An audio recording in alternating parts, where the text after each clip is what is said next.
Di tengah langka dan tingginya harga minyak goreng di pasaran, kaum ibu-ibu di Aceh Barat berinisiatif memproduksi minyak goreng dari buah kelapa. Hasil produksi minyak goreng yang diolah secara alami ini hanya dijual Rp10.000 per liter.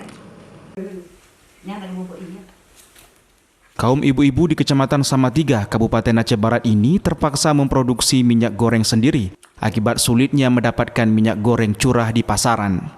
Membuat minyak goreng yang diolah secara tradisional berbahan kelapa tersebut sudah menjadi tradisi warga Aceh. Dari hasil produksi minyak goreng buatan warga ini, selain dikonsumsi sendiri, mereka juga memasarkan hasil produksi tersebut dengan harga yang cukup murah. Bahkan selama minyak goreng langka, tidak sedikit pula warga lainnya yang berminat untuk membeli minyak goreng buatan mereka.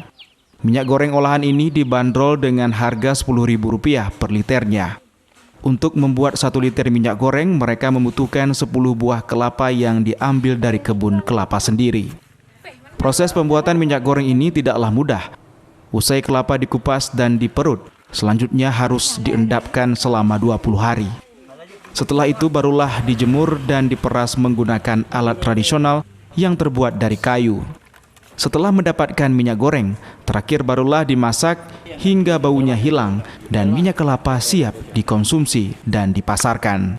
Sesudah pengambilan minyak itu dimasak sampai matang sehingga hilang bau yang tidak sedap dan siap untuk disajikan dan dipasarkan menurut keperluan masyarakat. Biasanya berapa harga dijual? Harganya 1 botol lebih kurang Rp10.000, Pak.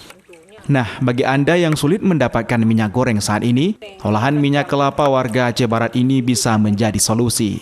Warga berharap usaha rumahan yang dibuat ini mendapatkan perhatian khusus dari pemerintah agar ke depan produksi minyak goreng bisa lebih berkembang. Dari Kabupaten Aceh Barat, Absah Ainus melaporkan.